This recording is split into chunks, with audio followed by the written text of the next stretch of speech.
2022 City of Oshkosh Plan Commission meeting. I see we do have a quorum. I have a few housekeeping items to go over before we begin. Please silence your cell phone and any other electronic devices that you have. During a public hearing, you will be allowed to address the Plan Commission after the applicant has made an opening statement. You must state your name and address for the record before speaking. You will be allowed to speak on each agenda item only once unless a Plan Commission member asks you for clarification or a follow-up question. After that, the applicant will be allowed a final chance to speak. I will be holding several public hearings tonight and also allowing public comment on other items. Having said all that, welcome, and on to roll call, please. Ms. Prop? Here. Ms. Shireman? Mr. Lowenstein? Here. Mr. Bowen? Here. Mr. Coulibaly? Ms. Davy? Here. Councilmember Ford? Here. Mr. Kiefer? Here. Vice Chair Mitchell? Here. Chairman Perry? Here. 8 present. All right. We're on to approval of the August 16th, 2022 minutes. Plan Commission, what do you have to say about that? So moved. Okay, it's been moved Second. and seconded. Is there any discussion on the minutes? Okay, seeing none, we'll have a voice vote on this. All in favor, say aye. Aye. Any opposed, say no. Any abstentions? Okay, the minutes are passed. Item number 1 on our agenda has been removed from consideration for tonight, so we'll move right on to item number 2. Item number 2 is a partial right-of-way vacation on East 9th Avenue. The City of Oshkosh is owner. Department of Community Development is the applicant. Have there been any site inspections of that particular site? Okay, I'm going to accept the staff report as part of the record. Please present the summary. Thank you, Mr. Chairman. The city is requesting a vacation of a small triangular portion of East 9th Avenue, approximately 100 feet long by 15 foot wide, approximately 520 square feet in area. The site's located in the Sawdust District, and generally area to the north is being primed for redevelopment. And earlier this summer, the city extended East 9th Avenue, which formally cut off or ended right here, and extended it curving to the north and east and then connecting to Pioneer Drive. This is the engineering drawing of the vacation. Essentially what this is going to do is make it look cleaner with the curve mirroring the right of way to the north. And this is the first step of a 2-step process. Hopefully later this year, the city will be dedicating a portion of the Sadoff property to the south via certified survey map. And essentially this is going to be a land swap between the two entities. This portion of the vacation will be deeded to the Sadoff property to the south, and Sadoff will be dedicating this portion to the city as additional right-of-way, so we'll have one continuous curve of East 9th Avenue. And it's just another rough draft sketching of that. So with that, staff is recommending approval of a partial right-of-way dedication of East 9th Avenue as presented. Well, thank you for your report. Plan Commission, are there any technical questions for the staff?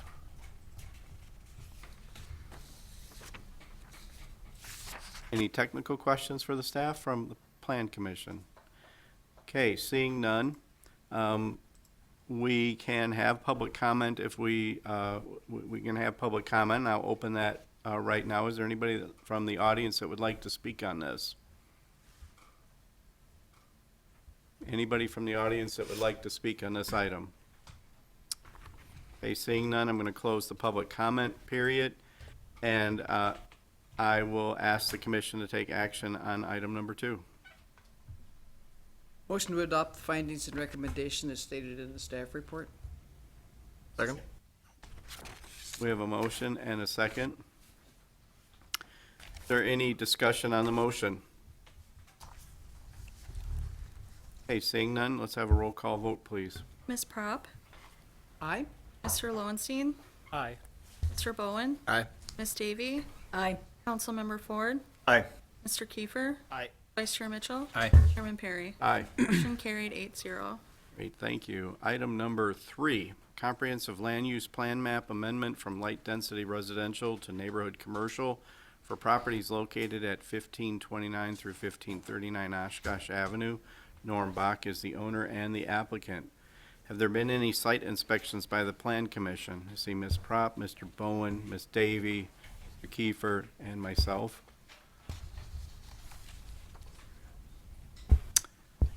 All right, I will accept the staff report as part of the record. Please present your summary. Thank you. So the subject site consists of two existing single-family residential properties at the southeast corner of Oshkosh Ave and North Eagle Street. The applicant is proposing to combine the lots and redevelop the site for a commercial office use.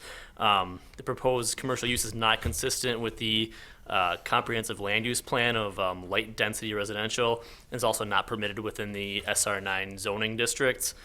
So a comp plan needs to be amended for neighborhood commercial from the existing light density residential, and they would then need to rezone the property to allow their proposed use. Here's a view of the subject site, and here's the preliminary plan for an office building. So a Plan Commission workshop was held in July of this year with Plan Commission generally supporting the proposed use, provided the exterior of the building is compatible with the surrounding buildings and the site is only accessed from North Eagle Street. Neighborhood meeting was held in August of this year, and neighbors were not supportive of the proposed use and voiced concerns related to traffic, parking, proximity of the development to residential properties, and changing the character of the neighborhood, as well as stormwater runoff to adjacent properties.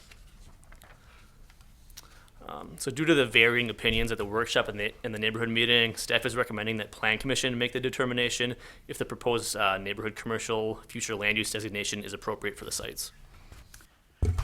Right, thank you for your report. Plan Commission, are there any, I'm sorry. One note, Plan Commission hopefully earlier today did receive an email from me with 2 letters we received in opposition to this request. Thank you, and we're going to add them to the record here. Are there any technical questions from Plan Commission to the staff? Mr. Bowen. So this is it's a slightly unrelated, but you can follow my thread here a little bit, I think. Further to the east on Oshkosh Avenue, at the entry to, or the current entrance to Rainbow Park, the intersection of Sawyer and Oshkosh Ave. I know that is slated for I think, reconstruction. It's currently in the CIP. Is it not? Like within the next 3 years-ish? I know this is a public works question. Sorry, Steve. I don't think final determination has been made on when that construction will take place. Part of that was, Has it been in the CIP, or am I imagining things? I think it's in the very end of the CIP. The funding mechanism from that was through some of the TIF district stuff, which has to generate enough revenue to pay for the construction of that interchange, and that's still several years out. Okay. I don't know if you've got it. Does that? He's got it. He's nailed it. Okay. So that is not an impending project in the next 2 to 3 year public works cycle or anything like that. No. That was my technical question. Mr. Mitchell. Just one of the notes that you had said was stormwater management. Obviously, they would have to put forth some sort of plan, and in general, all stormwater impact would need to be self-contained on their own site. Correct. That'd be part of the site plan review process and making sure that stormwater management requirements are being met. Any other technical questions from Plan Commission to the staff? Mr. Ford. Well, I guess, could you expand on what this could possibly do to the number of vehicles parking there, and traffic, et cetera? Yeah, so based on the land use being converted from residential to commercial, any future land use would need to be within the maximum parking requirements. So typically, like for office, I believe it's 1 space per 300 square feet, or be 1.25 spaces per 300 square feet would be the maximum parking. So that's what would limit the overall parking for the development. Thank you. Ms. Davy. Is this site on a bus route or are there other modes of transportation available? Oh, yes, walking, biking. I will verify quickly for you. Okay, thank you. Any other technical questions while we wait the answer to that? Once again, any other technical questions while we're waiting for the answer? Okay, having seen none, we're waiting for the answer. It may take me slightly longer. It does appear that this is on Route 5 for GO Transit.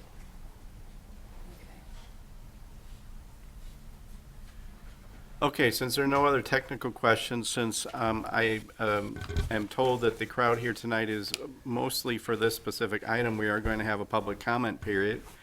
And I will open the public comment period, and I will request a statement from the applicant. Is the applicant here tonight, or a representative for the applicant? Come on up, Norm. State your name and address for our records, please. Yep.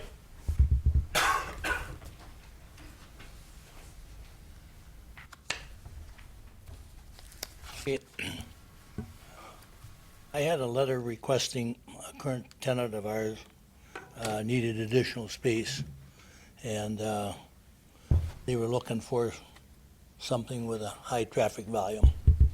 And it's my understanding that several years ago, the city did a plan which would indicate Oshkosh Ave was going to be probably a main corridor at that time. And so I went to the company and told them the address. They said it was acceptable to them, but because it's residential, it's necessary that we go through this process. So if at this time you'd want to consider that, there was some opposition at the last meeting, and some of it was justified. They asked me about what type of a water problem would be created. And I don't really have a good answer for that, other than my architect says based on the city codes, the building was too small to require a retention pond. Right now on the property on 1529, there is a water basin approximately 2.5 feet. I have never seen any in the bottom right corner of the blue, I have never seen any water standing anywhere on the lot. So apparently that basin, I don't know if there's tile that runs into it from other locations. I'm not sure, but I have never seen any water standing, so I didn't think that would be a problem. But if somebody else has knowledge of it, I asked my architect. We had Tom Carroll's draw potential building plans, and he did not find any need for a retention pond because the size of the building would be small enough that I think they call it proverbial surface, would not require it. So, that's basically my presentation. And All right, thank you. At this time, I'll request additional public comment. Is there anybody from the community that would like to speak on this item? Please approach the podium and state your name and address for the record, please. You laser point. Philip Carpenter, 1518 Maple Street. Now, I want you to know, as far as flooding, when you get a good rain there's several yards across the alley there that do get standing water for days. That doesn't go away until it eventually soaks in. Now, I've been there 72 years. I grew up there, and I'd like to have it remain residential. So. Okay, thank you. Anybody else from the community that'd like to speak, please approach the podium and state your name and address for our record, please. Good afternoon. My name is Eric Hyde. I live at 1321 Pinaqua Street. That would be the that one right there.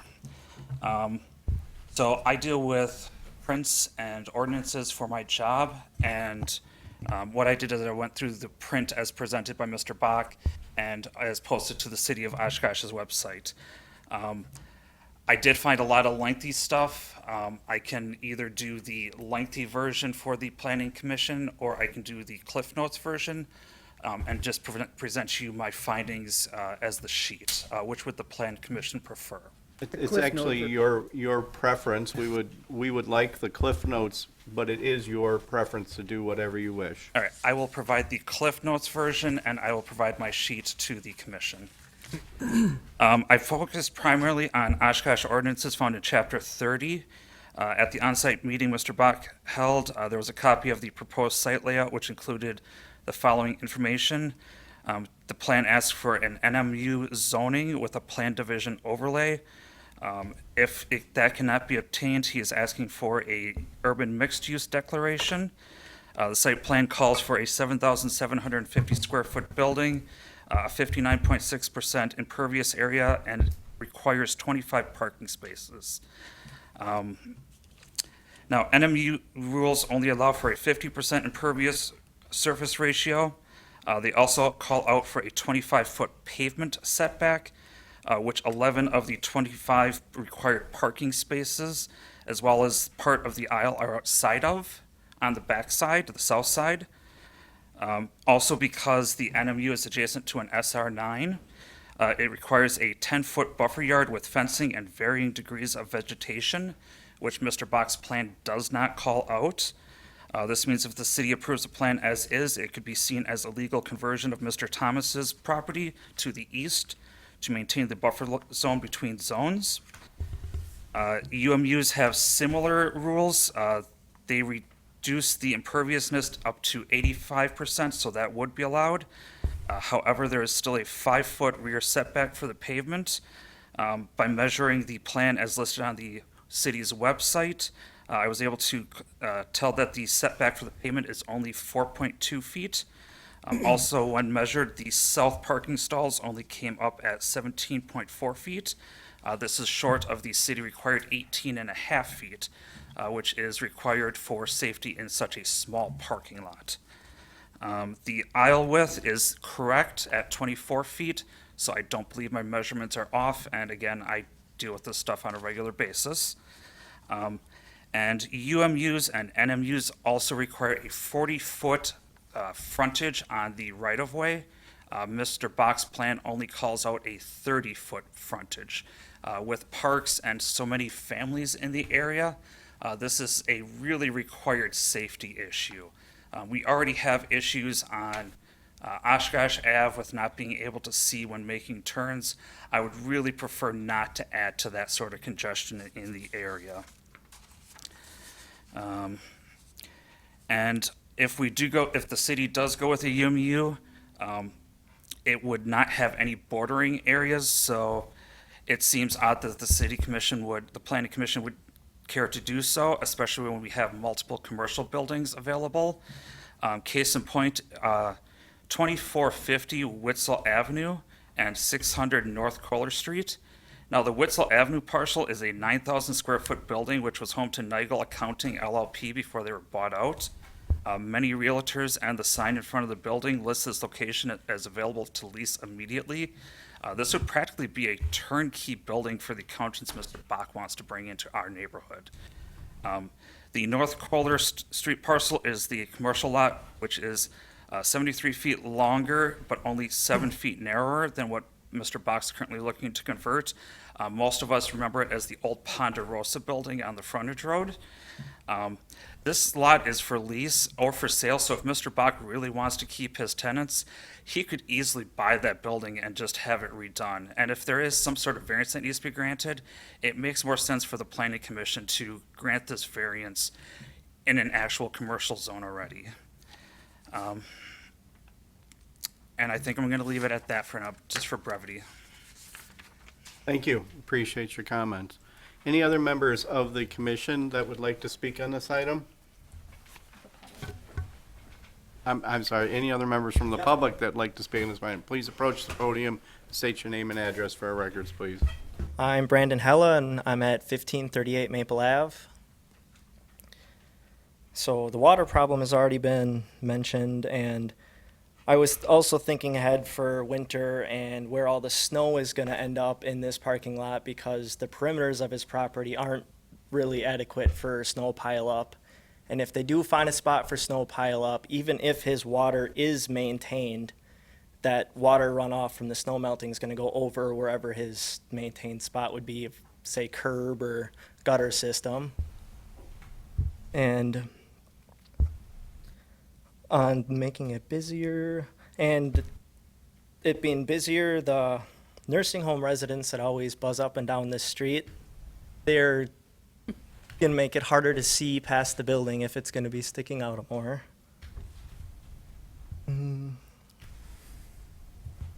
And not to mention the loss of the housing that's gonna happen.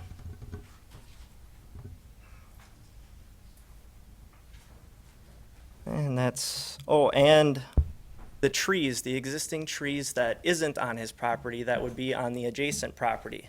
A lot of that tree, it's kind of hard to see from that picture, but most of that tree is hanging over his property.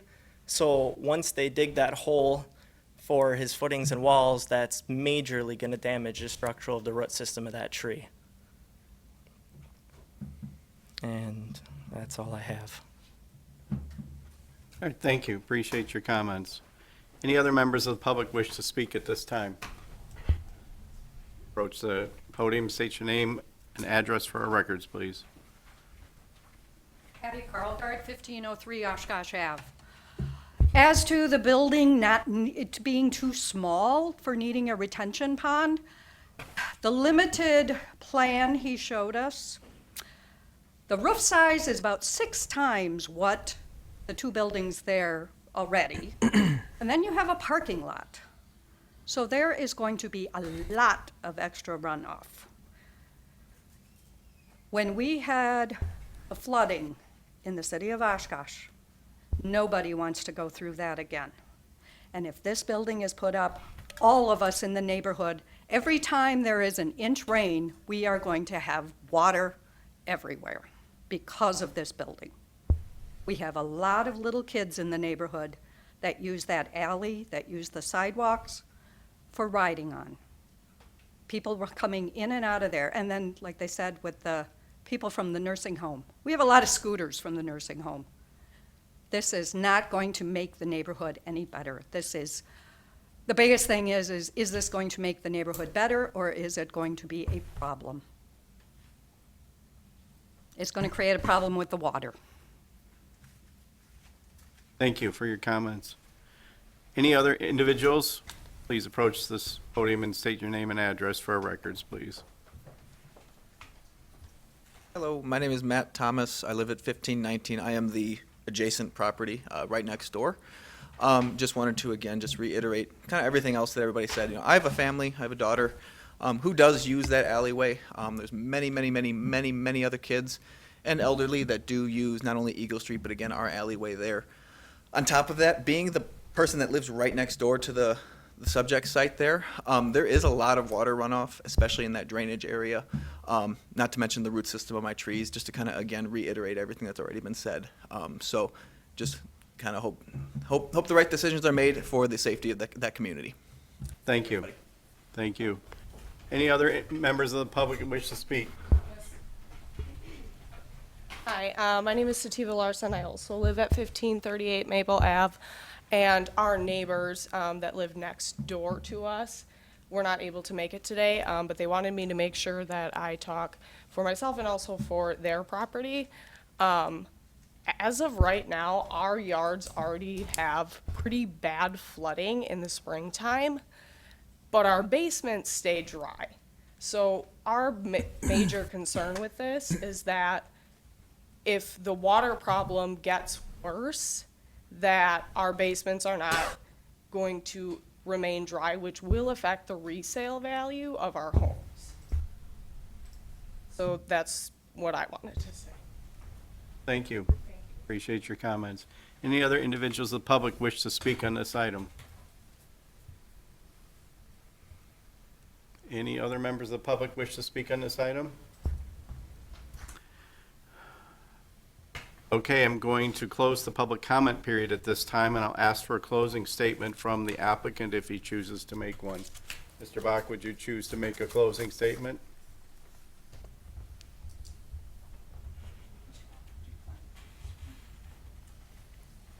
Mr. Bach, do you want to make a closing statement? I don't have anything. Okay. All right, Commission, this is back to you for action. Motion to adopt the findings and recommendation as stated in the staff report.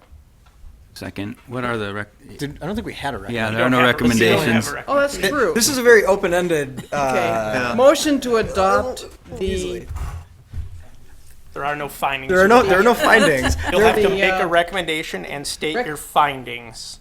okay, we have to state findings. Yep, for when you make a recommendation, you'll have to make a recommendation, either, traditionally we try to do these in affirmative, so yes means yes, no means no. But you'll also have to make findings to support what your recommendation is. Can we, Okay, can then I we do withdraw that that as a for the team? moment. Yeah, so you were looking to us to build some sort of consensus among the members as to how we want this to go forward to the council. So obviously, we have a strong neighborhood showing today that brings some concerns up that I think that the neighbors want you to evaluate what their concerns are and making a decision. Well, now, and again, I want to make sure we understand, this is specific to the comp plan amendment only. This is not a zone change to change the zoning, to approve a building, anything like that. This is simply a comprehensive plan amendment. If you recall, Wisconsin state law requires before you proceed with a zone change that you must have consistency with your comprehensive plan. Right now, this is comprehensive plan of low-density residential. So before any zone change request had come forward to this body or council in the future, you would have to update that comp plan to, what do we call for in this one, Brian? Neighborhood commercial. Neighborhood commercial. Now, again, that is just the comp plan. That is not the actual zoning of the property. Does not give approval for anything to be built. This was the first step on if they try to proceed with the project. So this is just a comp plan amendment. Mr. Mitchell. Is it possible to return to technical questions or staff engagement prior to a motion being on the floor? Given that I don't know if any of us are clear what the motion would be, and further clarification from city staff may help. If that is your wish, I mean. I think that that's appropriate in this particular case, and so let's, before accepting an action or a motion, let's return to technical questions by Plan Commission, because we've heard a lot of things on this particular item. Mr. Mitchell. Yeah. Question, do you know what the future land use map shows for this? Yeah, so right now, this is the first image we have. This block east all the way to the park is all still slated for low-density residential during the 2018 update. On the north side, as you move past Pinoca to the east, it does presently call for commercial. So this is our 2040 long-range comp plan. So the pink, dark pink is commercial. Pink is commercial, yellow is low-density residential. And that's 2040. This is from the 2040 comp plan adopted in 2018. Now again, a lot has changed in this area from 2018 till now, so I mean, we do need to recognize that as well. That is why a comp plan amendment process exists. Is there any other technical questions at this time? Mr. Lowenstein. Could you step through the whole process? So there would be 4 steps before anything were built? There's 5? Could I just want a sense of what we would be doing if we did something today? First step in the process before a zone change could move forward is this process, comprehensive plan amendment. Comp plan amendment is very narrowly defined within the state statutes. This body would make a recommendation. Class 2 notice is published in the paper. They wait 30 days. Council has a hearing to make determination on whether they want to amend the comp plan or not. Should that take place and be successful, and council ultimately decide to amend the comp plan to change this to commercial comp plan designation, at that point, then the applicant would have to come back with a zone change request from SR9 to, I believe you heard one of the gentlemen speak about the UMU and the NMU zoning districts. They would have to have a successful rezone from residential to one of those commercial designations, potentially including a plan development overlay. If they cannot meet all base code requirements, they could potentially attempt to utilize a plan development overlay. Then they would have to come back again to this body, or potentially could do them simultaneously, to seek approval of that plan development. For example, there are some setback things that were not shown to meet code. To go forward through base zoning and be built, it has to meet all base code requirements. Every I dotted, T crossed, all requirements are met. If they can't do that or don't want to do that, then that's where the plan development comes in. And this body and then council would have to choose whether to grant them the plan development overlay district and approve both a general development plan and specific implementation plan that potentially grants base standard modifications from some of our requirements. So there is at least 3 opportunities before this body and council that would be engaged as part of this process. That answer? Okay. Mr. Mitchell. That was good, thank you. So there was a couple of concerns that got brought up beyond not just wanting it, but if I can just go through a brief list, and if you could maybe clarify if neighborhood commercial is somehow would not necessarily address these, but that it's a zoning that would I don't know, not exacerbate these problems or potentially address them, I guess. But there was a concern about setbacks from neighboring properties. And I understand that that would be zoning specific, but if we did, if this was changed to neighborhood commercial, there would be setback requirements off of neighboring lots in general. Correct. Should accessory rezoning take place, then we're going to administer whatever the setbacks are of that district. If it's NMU, for example, that's what Davis is, just to the west, we would apply those standards and see if their plan meets those required setbacks or not. Sure. And then there was a talk about snow and water, and again, any such change would require a review by stormwater management, and all stormwater impacts would need to be self-contained on that lot, including if they currently cause flooding elsewhere, that would then need to be rectified and would need to be contained within their own lot. Yeah, so they would need to meet the current stormwater requirements of the city of Oshkosh. I can't speak to what all of those are. I know Mr. Godey's here, and if I misspeak, please correct me. There's a couple of ways stormwater management works. And the splitting difference is, do you disturb more than 20,000 square feet or less than 20,000 square feet? If you disturb more than 20,000 square feet, there's some additional requirements for not only quantity but quality things that have to take place. 20,000 square feet of impervious. Of impervious surface, yeah. If they are less than that, they potentially, now we'd have to look at a plan set, civil engineer's gonna have to review this, put it together, would have to only collect and convey. So they don't need a pond necessarily. They have to collect all the water from their roof, their parking lot, all of those things, collect it on site and then directly convey it into the stormwater system. It may not have to go through a retention pond. When you think of a retention pond, they are generally mechanisms for water quality treatment than water quantity treatment. Am I correct on that high level? Certainly water quality and quantity go hand in hand on these sites. If this site were to exceed the 20,000, I do believe it would actually require to do both. If it's less than 20,000, then they may only have to collect and convey it into the proper stormwater management system. They can't just let it run off their site. They have to collect it and convey it into the proper mechanism. Great, thank you. Then blocking of the intersection, I see that currently there is a house that is quite close to the intersection, given that that is a busy intersection, and obviously you want to be able to see the traffic that would be coming from the right.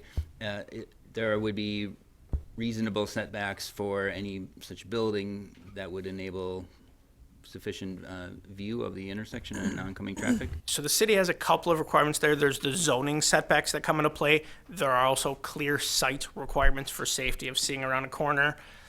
I don't believe that is controlled. Is that no, that is not a controlled intersection.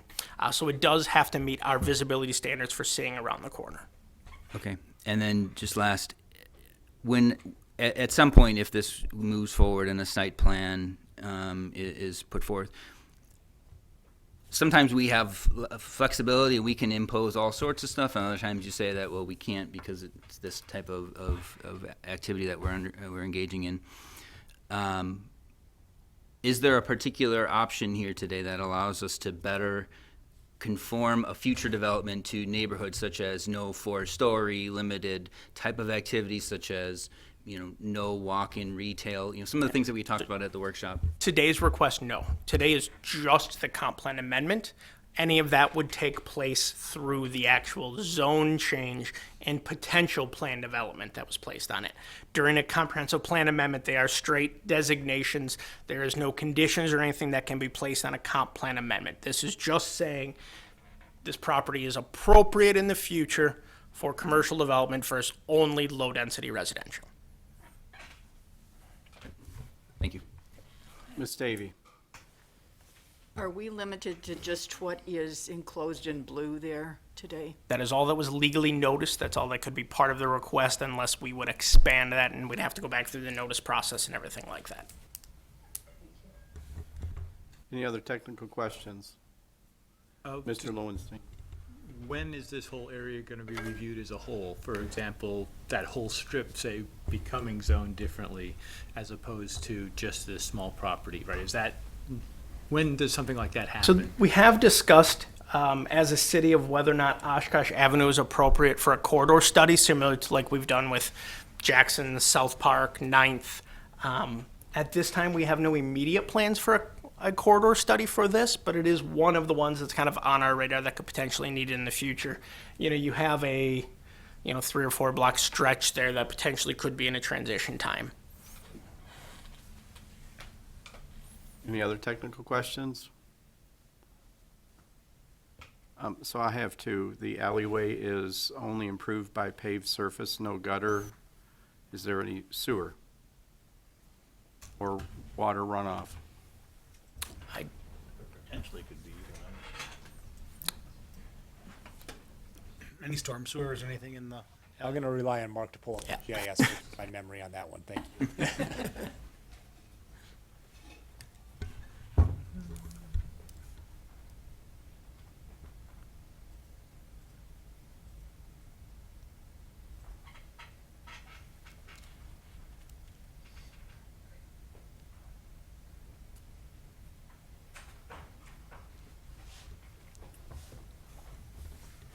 So it does look like water lines are only located within Oshkosh Avenue.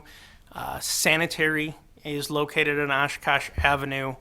And Steve, it looks like there's a mixture of storm sewers in Oshkosh Avenue, North Eagle, and potentially some in the alley. Yeah, it does appear there is storm sewer on basically the 3 sides of the site, being Oshkosh Avenue, Eagle, and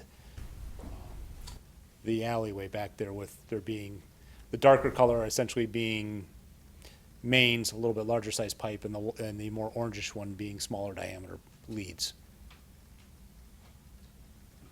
Okay. And the second question I have is, if there is a failure to pass the comp plan amendment, then what happens?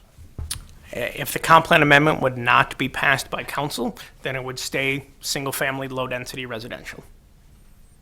If it does not pass by us, what happens? It still goes on to council. Comp plan amendments are ultimately a council decision.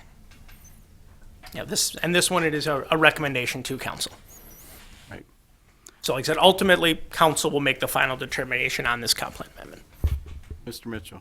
One more question regarding process. If we have to create the points today, meaning we couldn't pass or vote on approval of this with coming back to the next meeting with the basis points? Or no, you would need to table it at that point to have, because in order to make a recommendation, you have findings that substantiate why you recommended what you did.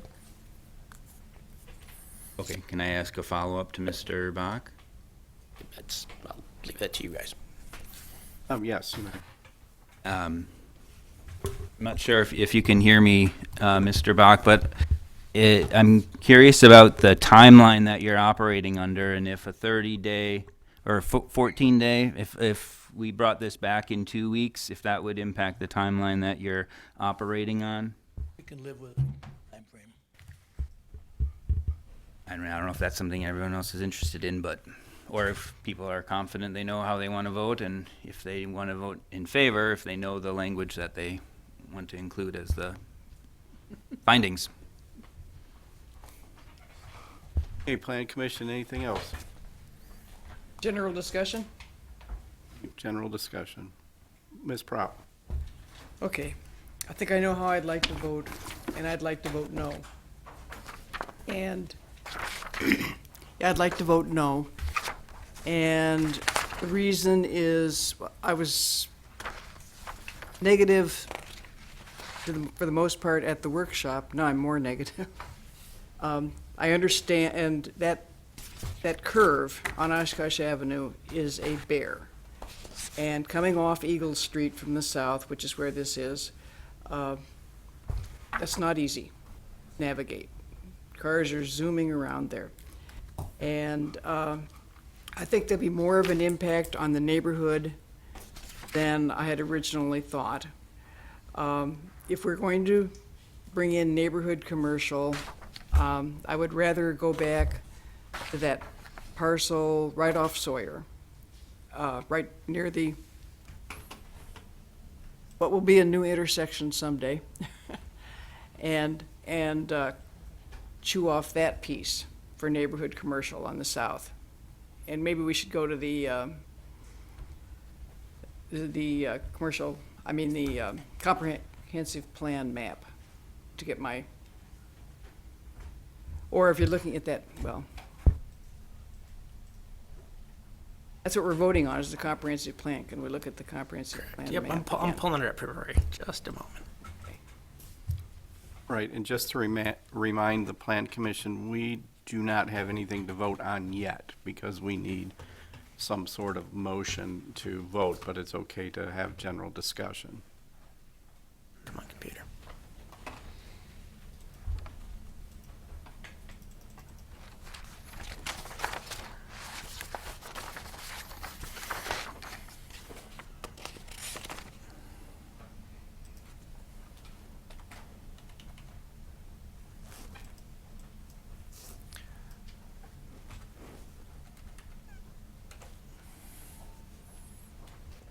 Should hopefully give you a little broader of a look at the area.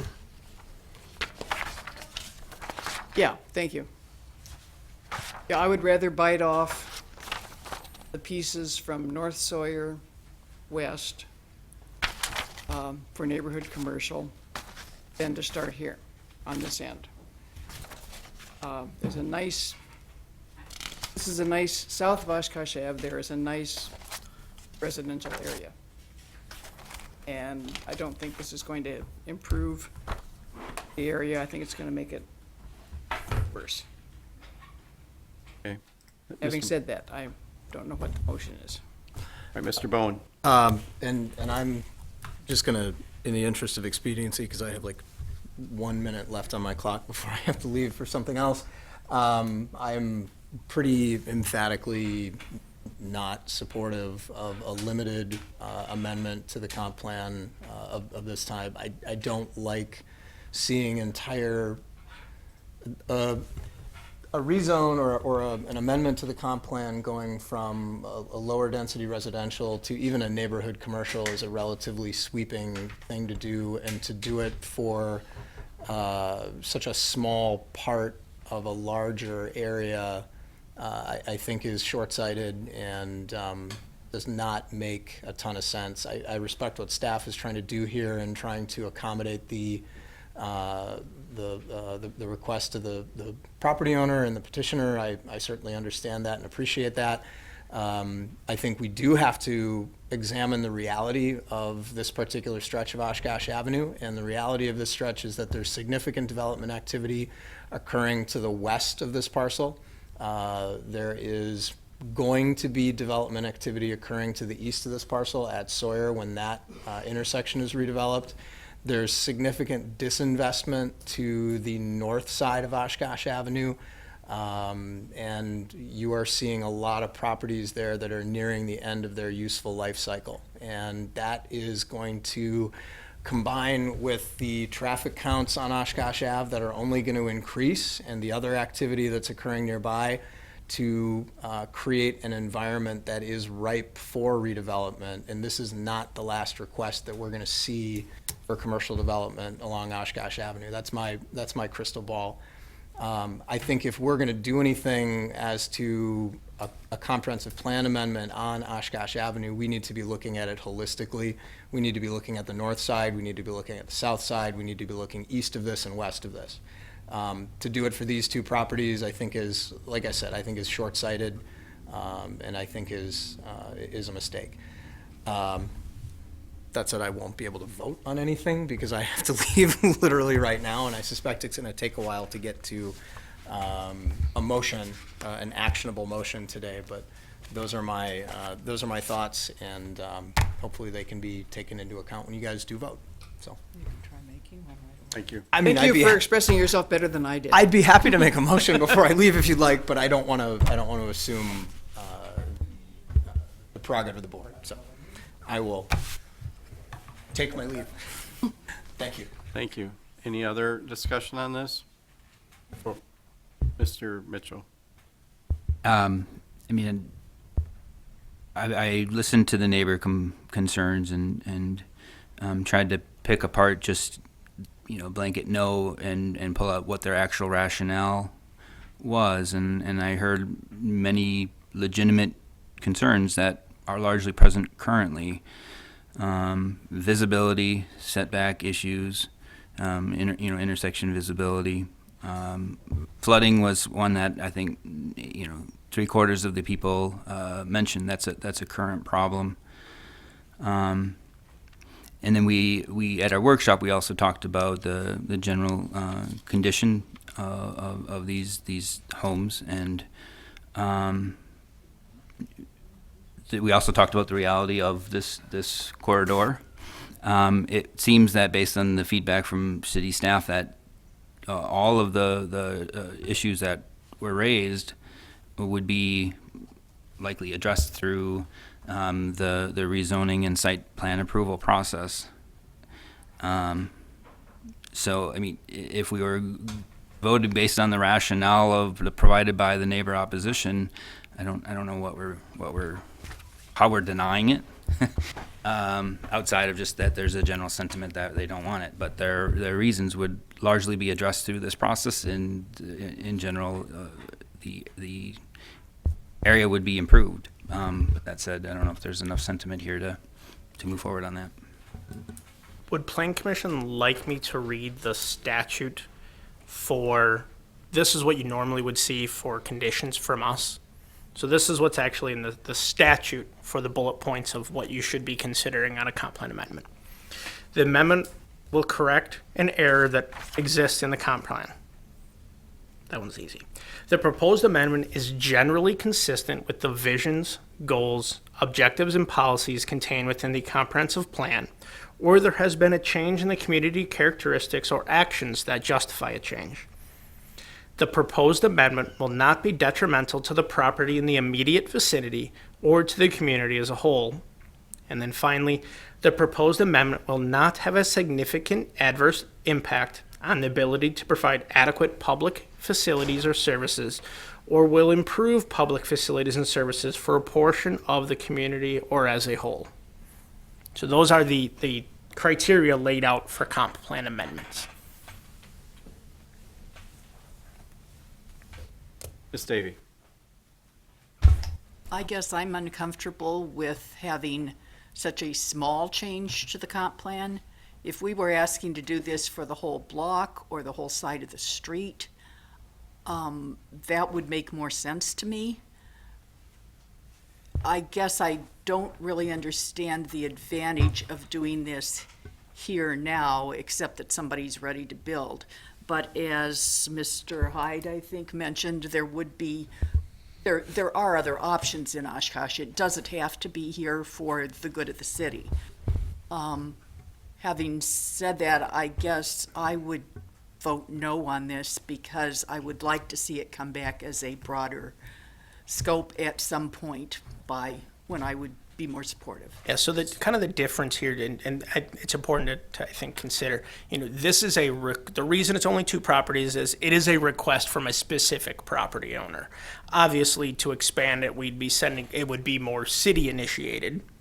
We'd be sending notice to all the property owners saying, hey, the city is considering updating the comp plan amendment or comp plan designation for this area. I think it's probably worth maybe a workshop for this board to kind of weigh in if that's something they'd like the city to engage in.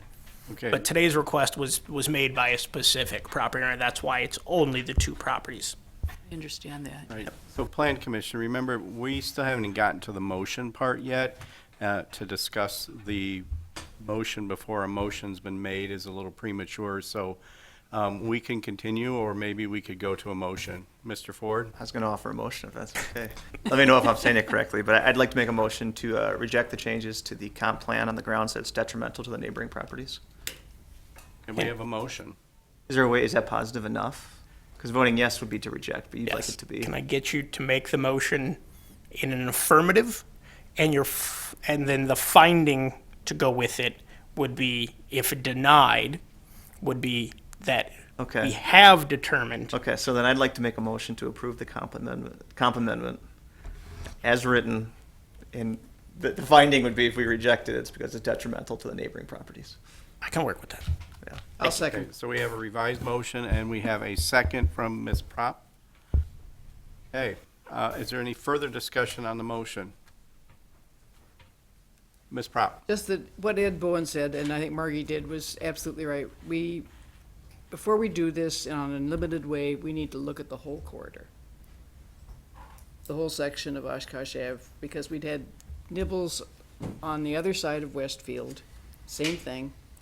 And before we entertain any of this, we should have a workshop, look at it again, if we want to. Any, Mr. Lowenstein? So is that something you would put in in that part of the motion, that part of the rejection would be that we would ask for a more comprehensive review? No, I think tailoring it to the. Not for me. It's in the minutes. Yeah, be on the record. That being said, I'm scheduling a workshop for next meeting. Okay, so just as a follow-up, a yes vote is to do what? A yes vote is to send this to council with recommending they amend the comp plan. A no would be sending this forward to council recommending they deny the comp plan amendment. So yes means you want to see the comp plan be amended. No means you do not want to see the comp plan be amended. Okay, so is there any further discussion on this item before we vote? Seeing none, roll call vote, please. Ms. Prop? No? Mr. Lowenstein? No. Here, Ms. Davy? No. Councilmember Ford? Nope. Mr. Kiefer? Vice Chair Mitchell? Yes. Chairman Perry? No. Motion Denied. denied. 1-6.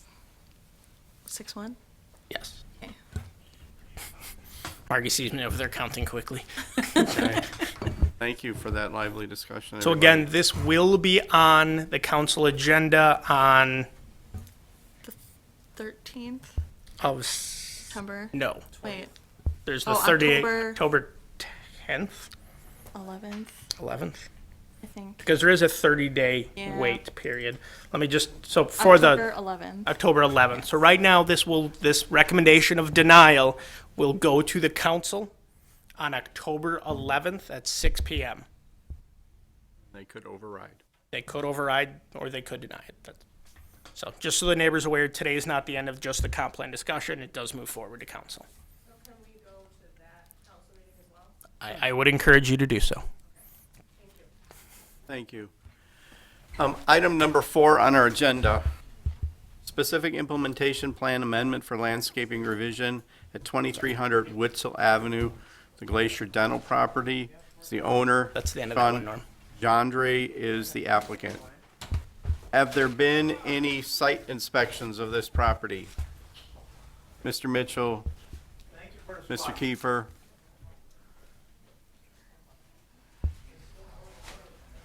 Okay, we have 2 site inspections. I will accept the staff report as part of the record. Staff, please present your summary. Mr. Box, that was the end of that hearing. But I just, in hearing the discussion, it sounds like the neighborhood already has a water problem, and they're afraid that this would add to the problem. Is that kind of the gist you heard a little bit? This will be something that you'll have to call and discuss with the Plan Commission after this meeting, okay? With the staff. The department, with Or the staff. I'm department, wondering the if department, I can planning make a department. suggestion, either Department of Public Works, to look at the water problem that exists in the neighborhood. We can talk about it more tomorrow. We do have to continue with the formal official part of the meeting. Okay, thank you. All right, so once again, item number 4, specific implementation plan amendment for landscaping revision at 2300 Witzel Avenue, Glacier Dental is the owner. Sean Jandry is the applicant. Site inspections reported by 2 individuals, and we have those down, and I will accept the staff report as part of the record. Please present your summary. Thank you. So the subject site is located on the north side of Witzel Avenue. In April of this year, Common Council approved a general development plan and specific implementation plan for a dental clinic development at the subject site. Since then, the applicant has proposed a landscaping plan revision to the approved plan set. No other plans have been changed. So the landscape plan revision is shown on the right. So the approved landscape plan is shown on the left. The originally approved landscape plan showed 4-foot tall wood rail fencing along the north property line where there's a 0.1 opacity buffer yard requirement, with that wood rail fencing contributing towards that buffer yard requirement. They've removed that wood rail fencing and have proposed 3 additional Techni arborvitae trees. So they have a total of 2 Black Hill spruce and 5 Techni arborvitae trees along that north property line, which will exceed that buffer yard requirement.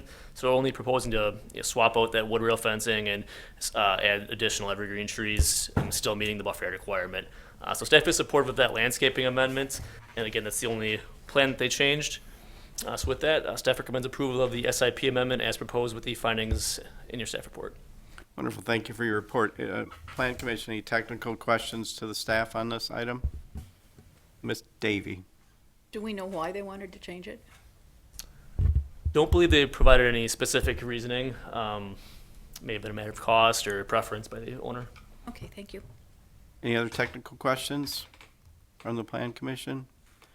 Okay, having seen none, I am going to open a public comment period. Is the applicant here for a statement? I do not believe they are. Anybody else from the public wish to speak on this item? Seeing none, we'll close the public comment period. I'll ask, there is going to be no closing statement from the applicant, so commission action is on your table. Make a motion to adopt the recommendations and findings as stated in the staff report. Second.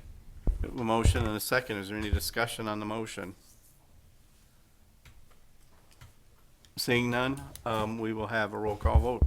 Ms. Prop, Aye. Mr. Lowenstein, Aye. Ms. Davy, Aye. Councilmember Ford, Aye. Mr. Kiefer, Aye. Vice Chair Mitchell, Aye. Chairman Perry. Aye. Motion carried 7-0.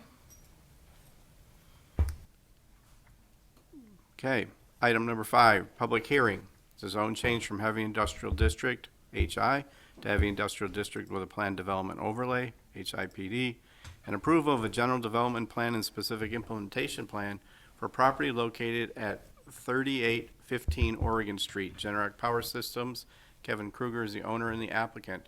Have there been any site inspections? Mr. Mitchell? All I see. I will accept the staff report as part of the record. Please present your summary. Thank you. So the site is located at the northwest corner of West Ripple Avenue and Oregon Street. It is the Generac Power Systems site. It is currently zoned heavy industrial district. The applicant is requesting a zone change to add a planned development overlay to the site to provide some flexibility to the zoning ordinance to accommodate an outdoor storage area for the site. And they will also be requesting a GDP and SIP for that storage area. Here's a view of the subject site. And here's the concept plan for the improvements. So they're proposing the outdoor storage areas on the west and north sides of the site and kind of this hatched areas here. Also proposing 8 feet of gravel on the west side of the existing access drive. So that we'll have a 12-foot setback from the property line, where code requires a 20-foot setback from the property line. The outdoor storage area will include vertical storage racking, and the additional gravel areas will be used for storage of large frames. So there is an open violation at the site for outdoor storage kind of scattered around the site. So the applicant is proposing this enclosed storage area to provide secure area for the stored items and remedy that code violation. Staff is supportive of the reduced side yard setback to 12 feet, as it's abutting another industrial property and should not have adverse impacts on the surrounding area. So the storage area will be enclosed by new 8-foot tall solid fencing on the south and east sides of the storage area. It will be enclosed by 8-foot 8-foot tall open chain link fencing along the north and west property lines. So a solid fencing is not required along the west property line, as it's abutting another industrial area. It will need a BSM to allow the outdoor storage area to be enclosed with non-solid open fencing along the north property line. So the applicant has noted that the existing chain link fencing along the north property line is surrounded by natural vegetation, which forms a natural privacy, you can kind of see it here in the plan, that forms a natural privacy screen, and removing that vegetation to install a new solid fence to meet code would negatively affect the environmentally sensitive areas, specifically around that existing pond. They will also be installing 10 new evergreen trees along the north property line to provide additional screening.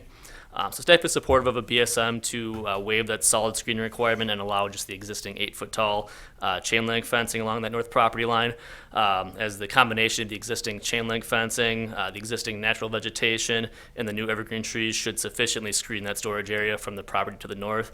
Also, that property to the north, that area is being used kind of as a storage area for Fox Valley Tech and Fab Tech Training Center, so it should not have an adverse impact on the neighboring property.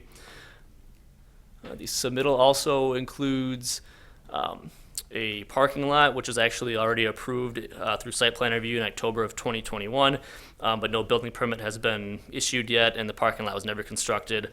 Staff does not have concerns with the proposed parking lot, as no changes are being proposed from what was originally approved. And, here's the landscaping plan. So the addition of the paved areas and gravel areas for the outdoor storage area requires 500 yard landscaping points. The plan shows a total of 478 landscaping points. So staff is recommending that the applicant provide an additional 72 landscaping points. That way they'll exceed the landscaping requirement, and that'll offset the BSMs for the reduced setback along the west property line and also the open fencing along the north property line. So with that, staff recommends approval of the rezone, GDP, and SIP with the findings and conditions in your staff report. Thank you for your report. Plan Commission, any technical questions for staff? Mr. Kiefer. So looking on the picture on this board here, is all that stuff going to be closed? Because right now it looks like hell. You got it. That's why we're here today. We had gotten a complaint called in on this property and the neighboring property. Staff went out, took a look. Both have some outdoor storage that's kind of spilled out what they originally had intended. Credit to the property owner. They came in and said, yeah, we recognize this is a problem. We need to clean it up. So we've been working with them 2-3 months now on getting a plan together, come through this process to get their site cleaned up, get a lot of that outdoor storage that you see there cleaned up, put in racks, and done appropriately. So they've been great to work with and kind of got us to this point where we're trying to clean up the site, both to help them out and to meet code. I hope it's due to a lot of demand and a lot of business. It's great, but yeah, they should conform to the ordinances. So. Okay, Mr. Mitchell. I'm gonna get up and show because I don't know how to direct this. Straight and fence, that's an 8-foot fence there, right? Correct. So I don't know what side that is. Is there any sort of requirement for landscaping in front of that 8-foot fence? I feel like typically when we have such fencing, we do recommend that trees be put as a buffer and given the setback, but it is along a road. Is it possible, or is it something that was discussed to have trees or some sort of buffer there? In their need for additional landscaping points, that's probably one of the likely areas. There are screening there already from their older plans, but that's a potential area to add more to meet the code requirement and get that 72 points they're short. Any other technical questions? Okay, having seen none, since this is a public hearing, I will open the public hearing and request a statement from the applicant. Is the applicant here? Yes. State your name and address for our records, please. Kevin Kruger, 3815 Oregon Street. Like Mr. Kiefer had said, it looks like a mess. So this is our attempt to rectify that mess, and all the material would be stored within that fence line and would alleviate any issues. So. Thank you. At this time, I'll request additional public comment. Is there anybody from the public who would like to comment on this agenda item? All right, having seen none, I'm going to close the public hearing. I can ask for a closing statement from the applicant, but you can refuse. All right, commission action. Commission, it's on the table for you. Make a motion to accept the recommendations of city staff. Second. We have a motion and a second. Any discussion on the motion? Seeing none, I will ask for a roll call vote. Ms. Prop, Aye. Mr. Lowenstein, Aye. Ms. Davy, Aye. Councilmember Ford, Aye. Mr. Kiefer, Aye. Vice Chair Mitchell, Aye. Chairman Perry. Aye. Motion carried 7-0. Wonderful, thank you. Item number 6, public hearing on Tunin House annexation from the town of Oshkosh at 2538 Shorewood Drive and part of 2534 Shorewood Drive. James and Michelle Work, Loyal and Kelly Stravler are the owners and occupants. Have there been any site inspections by the Plan Commission? Ms. Davy?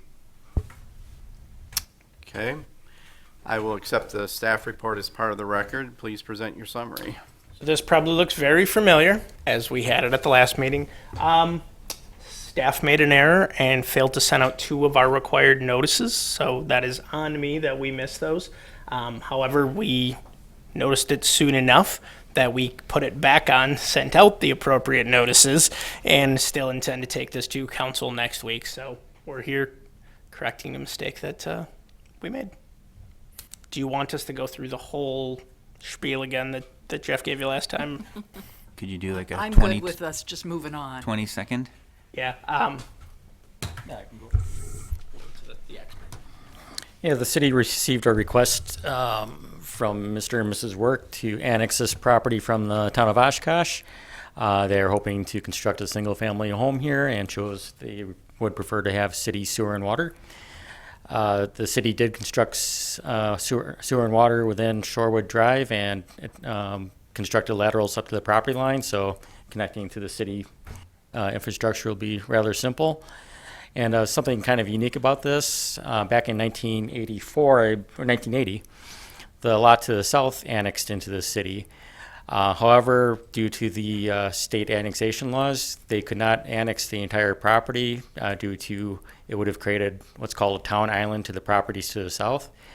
The owner at the time signed an agreement with the city to annex the remainder of the property at such time where an adjoining property annexed into the city. For whatever reason, it was missed when this annexed into the city, so now is the time to annex the remainder of this property to the city along with the vacant lot. So yeah, that's pretty much it on this. And our staff is supporting recommendation of approval for the annexation as proposed. Yes, Mr. Mitchell. Just technical questions. I'm not sure if that's where we're at. Or... We are now on technical questions to the staff. Great. Do you know when development happens along on a property like this, such as along the water?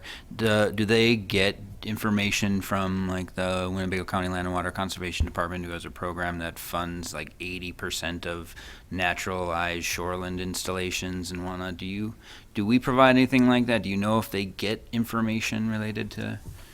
I'm not familiar with it, but if it's something you're aware of, you can get to us. We can give it to property owners when they submit for building permits. I mean, it's really just if it's along a waterfront body, part of our county taxes go to that fund. Definitely happy to pass that information along to individuals.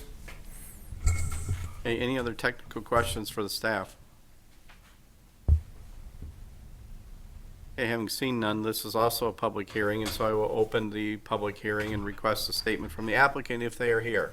Is the applicant here? No. Okay. Is there any other public that wishes to speak at this public hearing? Having seen none, I will close the public hearing, and we will not have a closing statement from the applicant, so commission, the action is up to you. Motion to adopt the findings and recommendation as stated in the staff report. So moved. We have a motion and a second. Is there any discussion on the motion? Having seen none, we'll have a roll call vote, please. Ms. Prop, Aye. Mr. Lowenstein, Aye. Ms. Davy, Aye. Councilmember Ford, Aye. Mr. Kiefer, Aye. Vice Chair Mitchell, Aye. Chairman Perry. Aye. Motion carried 7-0. Okay, we are now at the adjournment portion of our meeting. So moved.